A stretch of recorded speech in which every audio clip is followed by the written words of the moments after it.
I appreciate Tibbs, what he's done for this franchise. He's completely turned it around, the culture. Everyone says Brunson turned this around. It's true, but Tibbs turned it around first. Tibbs made this team a grinded out, hustle, defend first team. He's a huge reason for Josh Hart's breakout. And I give him credit for Jalen Brunson as well. Is Brunson here if Tibbs isn't? Most likely not.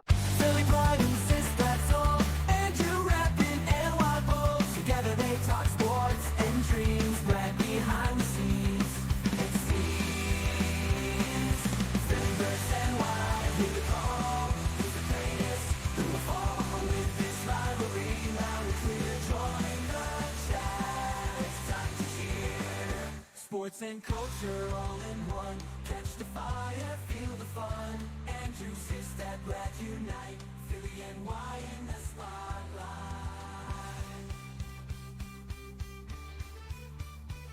Hey everyone, welcome to episode 39, the Knicks Mailbag. On today's episode, we're going to be doing exactly what the title sounds like, answering all of your Knicks questions. Some quick housekeeping notes.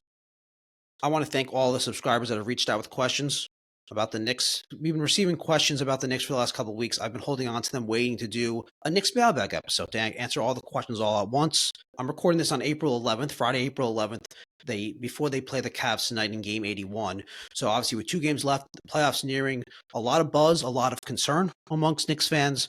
Thought this was a good time to do this episode. Last thing I want to mention also is I've received a lot of questions about the offseason, about a big trades, star trades, Tibbs, coaching, all that stuff. It's my personal preference to table that conversation for when the season's actually over. But clearly in my conversations with subscribers, my conversations with Knicks fans in my personal life, it's a huge topic that people want to talk about. So I'm going to compromise. I'm going to table that conversation or those questions and talk about that and have those conversations till the end of this episode. So if you want to hear about what I think about the KD trade, you want to talk about Tibbs, all that offseason stuff, skip to the last 7 or 8 minutes. I'll be doing it then. All right, getting right into it. At Houston Threes 1990, the Knicks have been embarrassed by the Celtics this season. Is there anything they can do differently in the second round? If so, what? Great question. The Knicks have been embarrassed by the Celtics this year. The Celtics are a lot better. The Celtics are perfectly built roster in today's NBA. And what I mean by that is their entire rotation, outside of Cornette is the only exception with threes, everyone that in their rotation, everyone that steps on the floor and plays minutes can do everything on different levels, of course, but everyone can do everything. They can shoot threes. They can create. They can handle and create. On defense, they can guard. They can defend. They can defend multiple positions, which allows them to concede the switch. It avoids situations where they have to start chasing and rotating and chaos. They just, all right, we'll switch it because whoever you're switching on to someone else, we're comfortable with that matchup. They don't have a weak link on defense. And like I said, on offense, they're hard to guard because they can go 5 out. They can all shoot threes. They can all put the ball on the floor. They can drive. They can create. It's really the perfect roster for today's NBA. So all that said, what can the Knicks do differently in the second round of the playoffs, assuming that they play the Celtics? Like I already mentioned, I'm recording this on April 11th before the Knicks play the Cavs. There's some things that can go on in the standings where the Knicks, I'll get into in a little bit, the Knicks necessarily may not play the Celtics in a second round matchup. Of course, they can lose their first round matchup too. That's coming up. That's actually the next question. But what can they do differently than they've done in the regular season in a potential second round matchup with the Celtics? I think there's a couple things. One, the way the Knicks can beat the Celtics, and I don't think it's likely, I'm going to keep saying that, the Celtics are much better. They're deeper and they're just better. The Knicks have to play more like the previous couple of seasons teams. What I mean by that is the Knicks have become more of a 5 out. They try to replicate the Celtics in a sense. The Knicks, in order to beat the Celtics, you can't beat the Celtics at their game because you're not as good at them as them at it. You have to get gritty. You have to grind it out. You need to out rebound them. You need to out hustle them. You need to be physical with them. If you do that and you take them out of their skill game and turn it into a grind fest, the Knicks could win a couple games like that. And now you have to get to 4 wins in a series, right? You win 2 games by out grinding them, out rebounding them, out hustling them. You find a way to win. a close game. Then you win a game where you just shoot the lights out. Brunson, Bridges, OG, everyone, KAT, everyone just shoots a deuce. Everyone just shoots the lights out from three, and you can win a game like that. Then the fourth win would, I would assume, have to come from a game where the Celtics just can't hit a shot. They're just all bricks, all game. And then you get to 4 wins. Is it likely? No. Is it possible? Yeah, I wouldn't count on it. In terms of rotations or strategies, a couple things. One is it's not in KAT's nature to come out and defend.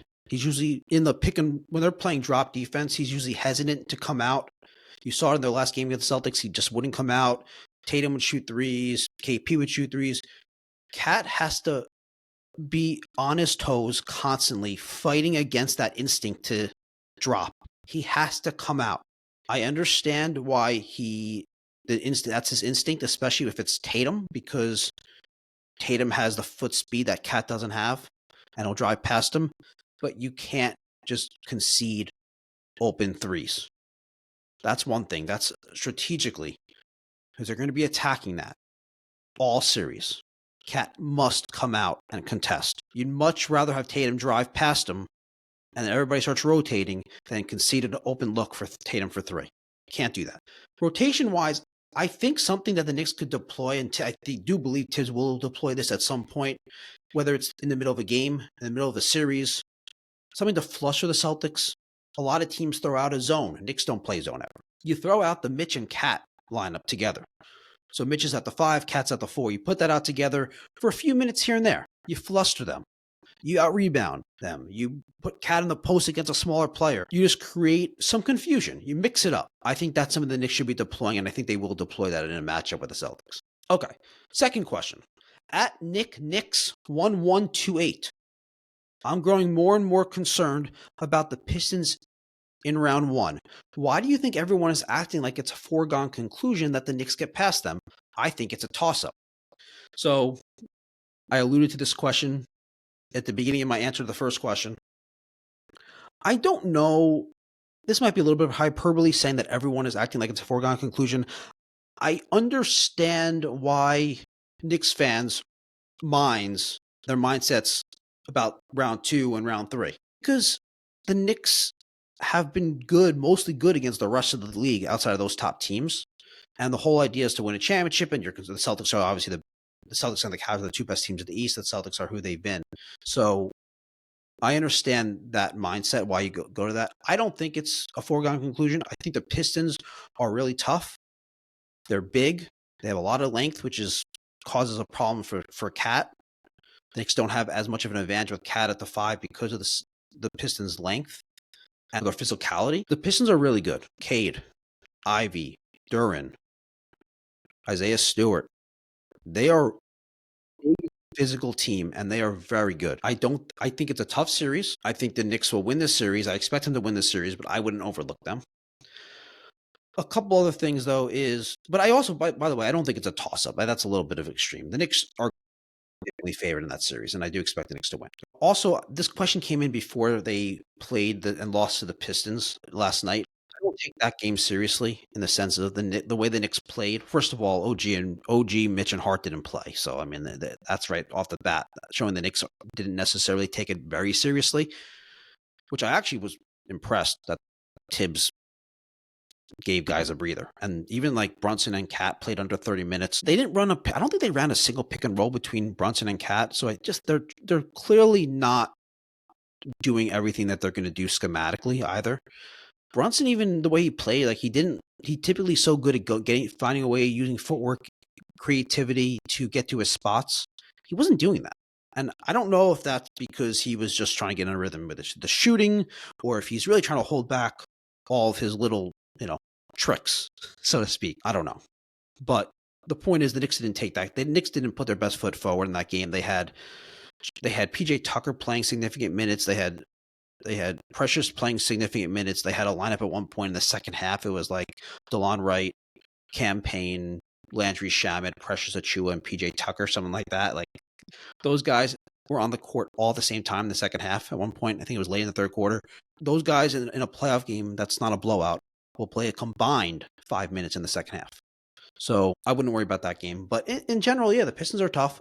Now, I do want to mention also that Now, again, I'm going to reiterate it, Friday, April 11th, before the Cavs game, I'm recording this. So it's not a foregone conclusion that the Knicks are the 3 seed. It's not a foregone conclusion that the Pistons are the 6 seed. The Knicks, with 2 games left, have a 1-game lead on the Pacers for the 3rd seed. The Knicks have the tiebreaker. So the Knicks need to win Knicks either need to win 1 game of their final 2, Cavs and Nets, or the Pacers need to lose 1 of their final 2 games. So it's most likely the Knicks will be the 3 seed because of that, but it's not locked in. For the Pistons, with 2 games left, they trail the Bucks by 2 games for that 5th spot with only 2 games left. But the Pistons and Bucks play each other both games.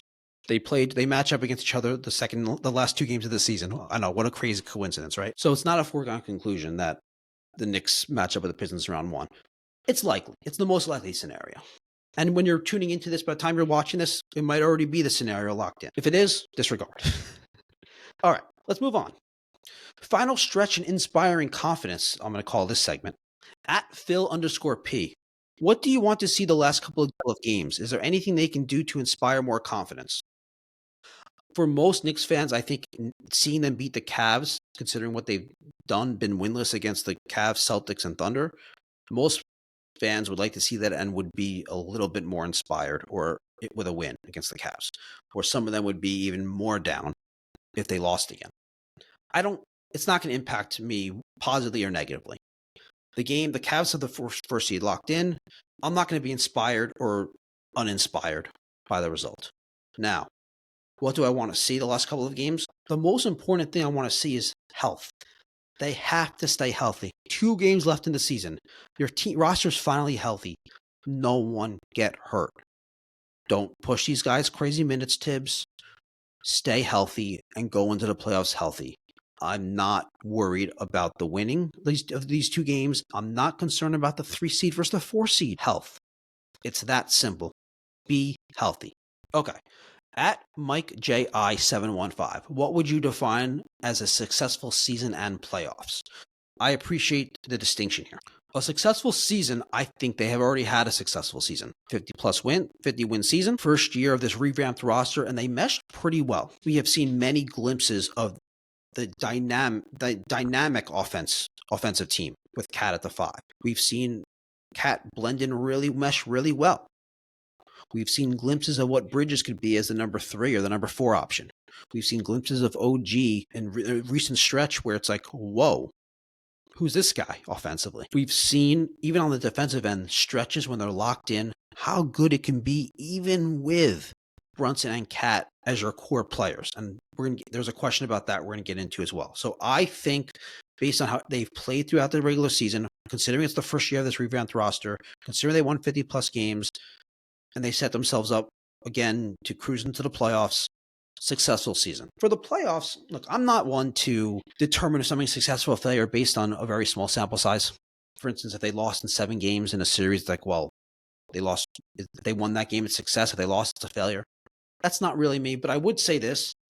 I would be extremely disappointed if they had a first-round exit, to the point where I wouldn't consider it a failed playoffs or a failed season, but I would consider it an extremely disappointing end. There's going to be another question about for the offseason if they were to lose in the first round later on. But in terms of a success in the playoffs, what I'd like to see is you got to beat the first round, whether it's the Pistons or the Bucks.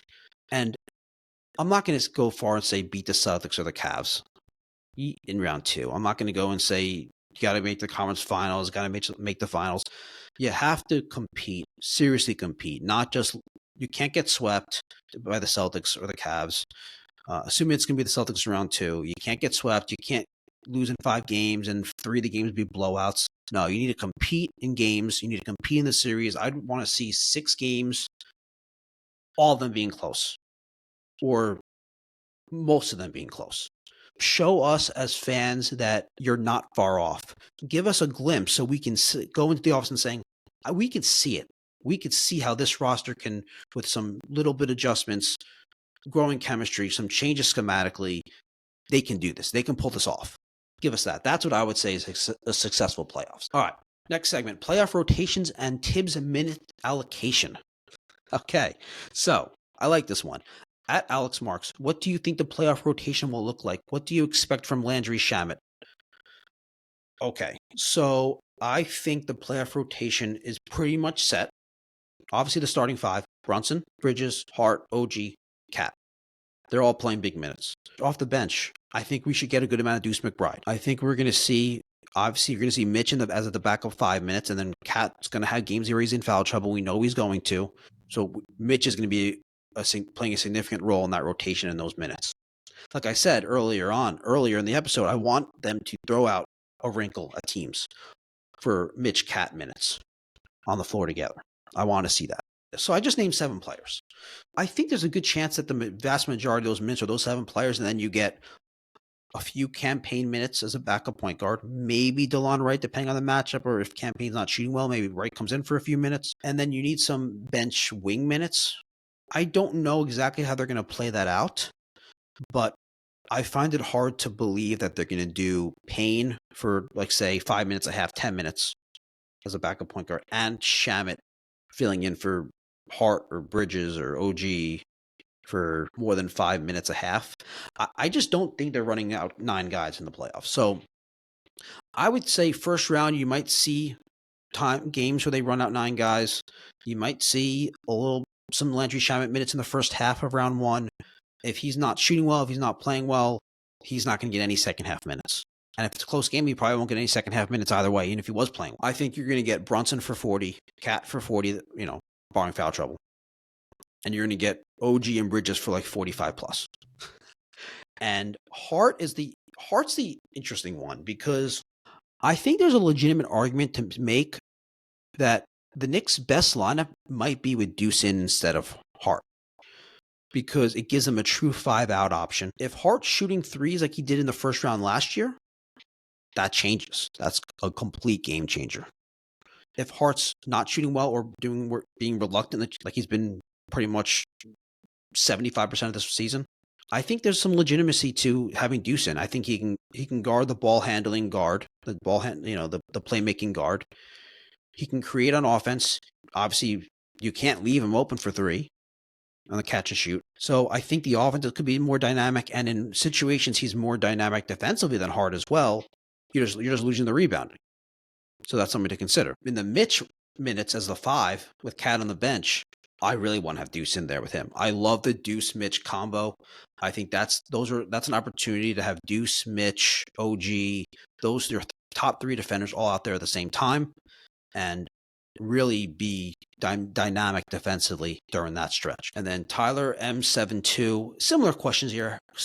How do you expect Tibbs to allocate minutes in the playoffs? I kind of just answered that, but I do think it depends on the round. It depends. Tibbs always says, and when he talks about the players and the play that they make and who gets the shot, the game will let the game dictate what you do. Let the game tell you what to do. Well, Tibbs, let the game tell you what to do regarding minutes. If Hart's being reluctant to shoot, if he's making it too easy for teams to leave him, get Deuce in there. Hart doesn't need to be playing 45 minutes. He could play 35 minutes. Let the game dictate what to do. And if you think if the Mitch KAT combo was doing really well, let it play out a little bit longer. And same thing with if Bridges isn't playing well, if Bridges isn't being aggressive, he goes into these stretches where he's just not aggressive and he's getting beat defensively. He's not getting in the body of the ball handler. Be open to, Bridges down the stretch of games, second half, big long stretches in the first half. Go with Deuce. But I do think you're going to ultimately be relying on the starting 5 plus Deuce to play big minutes. And I don't expect much from Campaign and Landry Shamet. I don't expect much from them, especially in the second half. I think you're going to have games where you don't even see them play in the second half at all. And the Knicks are just rolling out those 7 guys, the starters, plus Deuce, plus Mitch. At Mike JI715, his second question: how has Bridges measured up to your expectations? It's been a very strange season for Mikal Bridges. Obviously, when you give up 5 first-round picks for him, the expectation that fans have, that media have, that analysts have, is that he's going to have a huge impact on your team. It hasn't gone as well as I think I'd assume that Leon Rose and Tibbs have hoped. Definitely hasn't gone as well, I think, as most fans have expected or hoped. For me, I'm a little bit torn on Bridges because I've seen the stretches where he is either the lead playmaker on the court or the secondary guy on the court in terms of running through offense through him. I love his ability in the mid-range to find his spots. I love his quick release. I think he's gotten a little lost as probably the fourth best player on the team. It looked better without Brunson. Obviously, the Knicks, it looked better for him without Brunson, not better for the Knicks offensively. We've seen games, the Christmas Day. We've seen stretches where it's like, whoa, this is what they traded for. And then we've seen a lot of stretches where he's just, like I mentioned before, he's kind of soft on defense. He's not fighting through screens enough.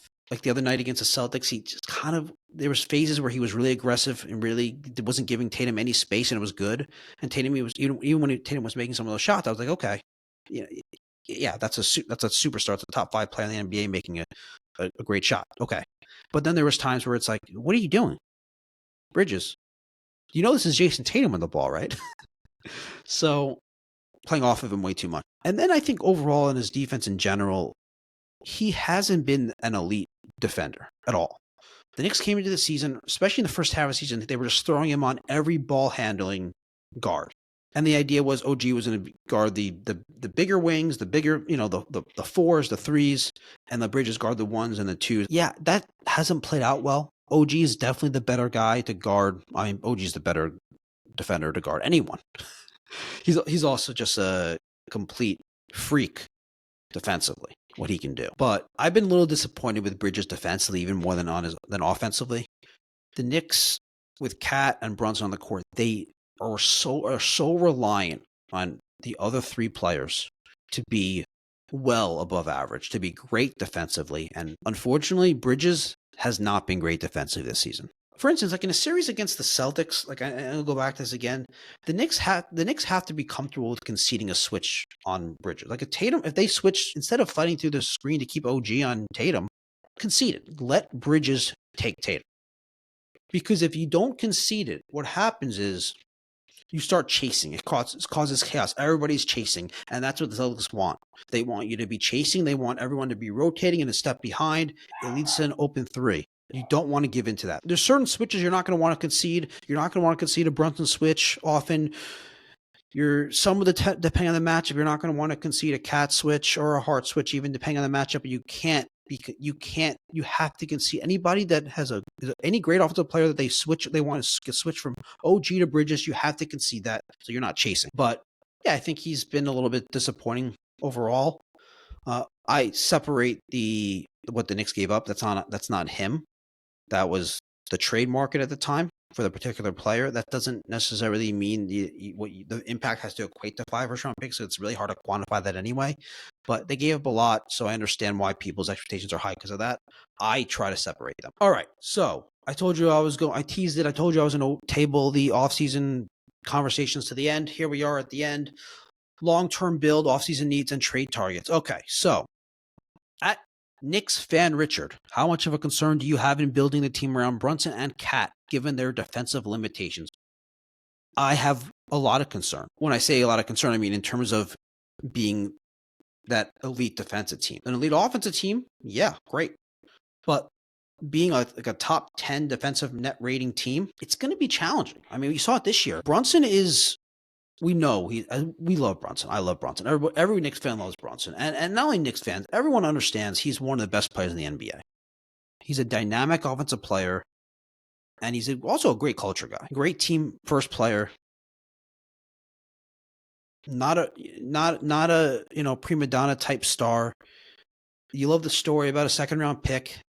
Everything about him, we love him. But you could say that and also acknowledge that he is a terrible defensive player. It's just terrible. Teams attack him. Teams attack that matchup, and they will continue to do it. And in the playoffs, they really focus in on that, more so than in the regular season. And Brunson does some good things defensively. Obviously, we know about the Chargers. He does some, he's pretty quick hands, so he's gets some strips, deflections, things like that. But Brunson's a terrible defensive player. He's kind of slow. He's strong for his size, but he's small and, doesn't have long arms. He's not a good defender. And he's someone that teams attack that matchup. And KAT, we know he's kind of slow-footed. He's not a shot blocker, not a rim protector at all. You attack him at the rim, and you're either going to get a basket or draw a foul on him. He's actually not bad at guarding one-on-one, guarding other big men, but he's bad at everything else. He's terrible at help. He's terrible in rotation. He doesn't anticipate well. Like I was saying before, against the Celtics the other night, you just saw it. He doesn't come out. They set a high screen, KP, and Tatum takes 2 dribbles around the pick, and KAT's just playing off of him, and Tatum just shoots an open 3. He needs to come out, and part of that is probably his instinct because he's concerned. He knows he doesn't want to have Tatum or the ball handler drive past him, but you have to come out. His instincts are bad. He's slow-footed. He's terrible at protecting the rim. So when you have your 2 best players that are not only not pluses on defense, they're significant minuses, that is a concern. Like, that is a serious concern to build a roster around your 2 best players being bad defensive players. That's 40% of the guys on your starting lineup that teams want to attack. They want that matchup. They're targeting that matchup. That's a problem. And the Knicks have tried to build this roster in a way that makes sense. So what do they have around those 2 guys? They have an elite defender in OG. They have what supposedly was an elite defender in Bridges, which is why it's so disappointing that he hasn't been.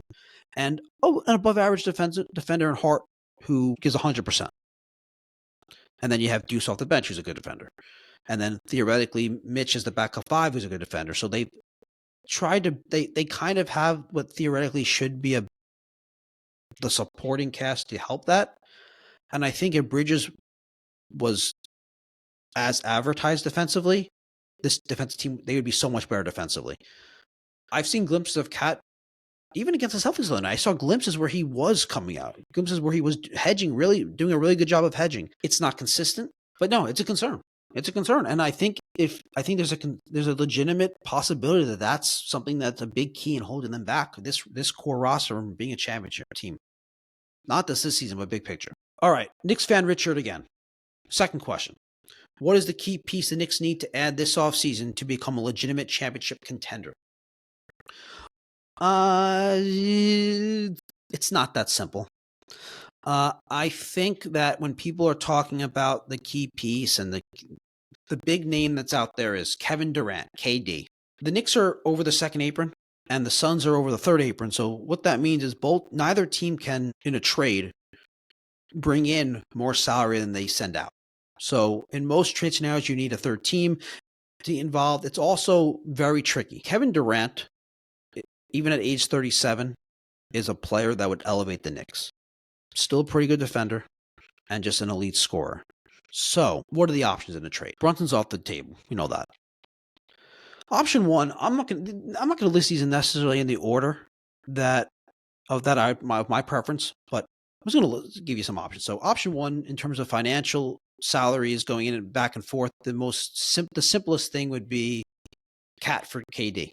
And KAT's, I think, like salary is like $2 million or so less than KD. So the Knicks would have to add a supplemental piece, but whatever. That's easy to facilitate. I don't know if the Knicks, why would you do that? You made that big move for KAT you play 5 out. So I guess in the short term, you play Mitch back at your 5 and you play KD at the 4 and OG at the 3 and Bridges at the 2. And I guess Hart comes off the bench. I don't know exactly how you would play that out, but just the idea of trading a under 30 player for a 37, 38-year-old player and taking your pretty like big 3-4 year window and shrinking it to like 1 year. I think that's kind of ridiculous.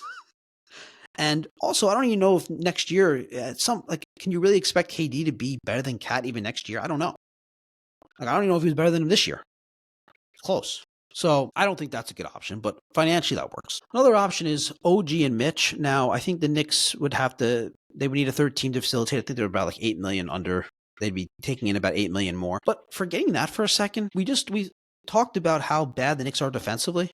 Like, now you want to trade your otherworldly defender, your elite defender, and send him out?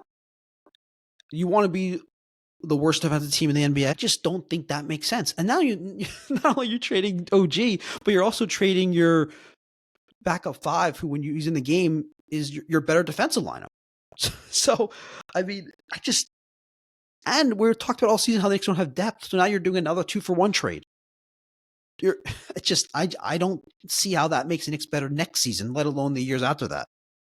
I don't think that's realistic. The one KD trade that I'd be intrigued in to talk about, especially if they lost to like the Pistons in round 1, would be Bridges and Hart plus other pieces.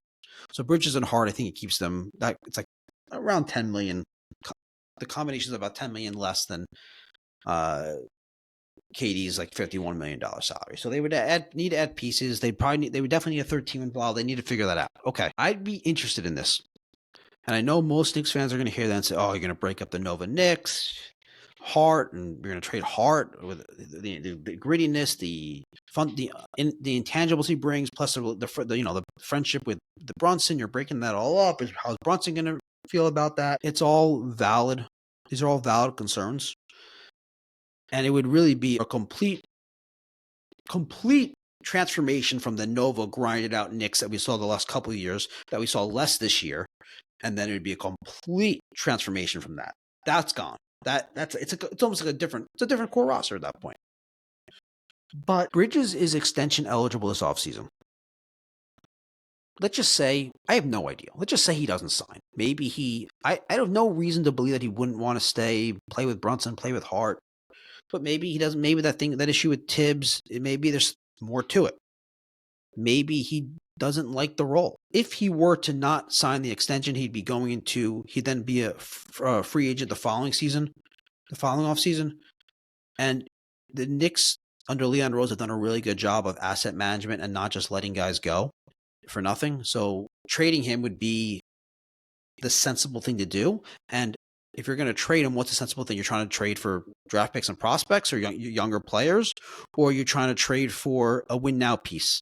I think packaging him in at that point into a KD trade is a sensible thing to do. It would be a huge upgrade offensively. And I kind of think Hart is, as much as I love Hart and I value some of the things he does, and this team really did need his rebounding. And there's so many things about Hart's game that I love, and it's really impactful, and he's a great player. But he holds them back a little bit offensively from being from the ceiling that they could be from an offensive dynamic standpoint. Because teams ignore him. They leave him on. They help off him. They leave him open. They don't worry about him. And it allows them to help on Brunson, help on KAT, help on OG, help on Bridges, help on Deuce. So I think schematically, they may be better off offensively with KD as opposed to over Bridges and Hart. Now, I think the most realistic, the safest, and the most likely thing that they do is just let this play out and add little depth pieces here and there. Find a role player that could fit in. They'll have a little bit more flexibility this offseason to add a role player, to add some pieces. That's what I would do. I would let this thing play out, but I do want to see how it goes in the playoffs depending on how the playoffs plays out, I might alter my opinion on that slightly. In terms of any other big stars, Suns aren't going to trade Booker. If they do, the Knicks don't have the pieces. Giannis is out there. I don't know if he's going to be traded. If he is, the Knicks don't have they don't have the draft capital. They don't have what it takes to get him. The Bucks are going to be looking, if they trade, they're going to be getting a haul of draft picks. Knicks don't have it. I think that the KD, in terms of a star player, like a brand name, one that's at least clear right now, he'd be the guy. And I went through those options. Which one do you like? At Joe Meyer, and this is our last question. If they don't get past Detroit, do you fire Tibbs? Mike Malone? So I alluded to this question earlier on. Question about if they don't get past Detroit. I appreciate Tibbs. What he's done for this franchise, he's completely turned it around. The culture. Everyone says Brunson turned this around. It's true, but Tibbs turned it around first. Tibbs turned Julius Randle around. Tibbs made this team a grinded out, hustle, defend first team that out hustles you, out rebounds you. He is a huge reason for Randle's breakout. He's a huge reason for Ihart's breakout. He's a huge reason for Josh Hart's breakout. And I give him credit for Jalen Brunson as well. Is Brunson here if Tibbs isn't? Most likely not. So I appreciate Tibbs, what he's done for this franchise, what he's done for this team. And I like Tibbs. I love his post-game press conferences. I love the way he answers questions. I like so much about Tibbs. I like how he cares about every single game in the regular season. Because as a fan, I want to watch the game. I want to look forward to the game. I want to care about the game. I want to see the team try to win the game. And that's how Tibbs coaches. And I appreciate that. I really do.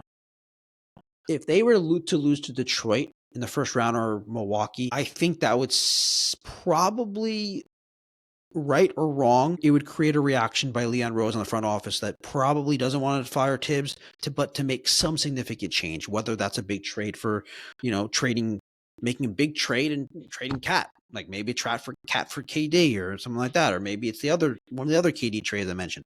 Maybe it's Tibbs. Maybe that's the simplest thing to do is you bring in a different coach. If you do fire Tibbs, Mike Malone seems like a good option. Knicks have a similar team to that Nuggets team that won the championship. I mean, obviously they don't have Jokic, but they have like that Nuggets team that won the championship they were like a 15, 16 defensive rating team as well, and a great offensive team. Some similarities there. Is Mike Malone a better coach than Tibbs? I don't know. People like to say Tibbs isn't good in the playoffs because he doesn't make adjustments. That's not true at all. It's just not true. He does make adjustments. It's just a convenient thing to say when you're frustrated about the team losing. I think some significant change would happen, that whether that's a big trade, like a KD trade, or whether that's a coaching change. I think if they do lose in the first round, especially if they don't look good in the first round, I think you might see some significant change in one way. Maybe that's the coach. So anyway, that's it for the Knicks mailbag. Everyone that asked the questions, that reached out, thank you for the questions. Everyone, thank you for tuning in. If you don't subscribe to this channel and you liked what you heard today, please click the subscribe button. Hit the like button. Leave comments. Thank you. Let's go Knicks. See you next time. Philly pride insists that's all. Andrew Rappin and Wild Bulls. Together they talk sports and dreams right behind the scenes. It seems Philly birds and wide. Who the call? Who's the greatest? Who will fall with this rivalry? Now it's clear to join the chat. It's time to cheer. Sports and culture all in one. Catch the fire, feel the fun. Andrew says that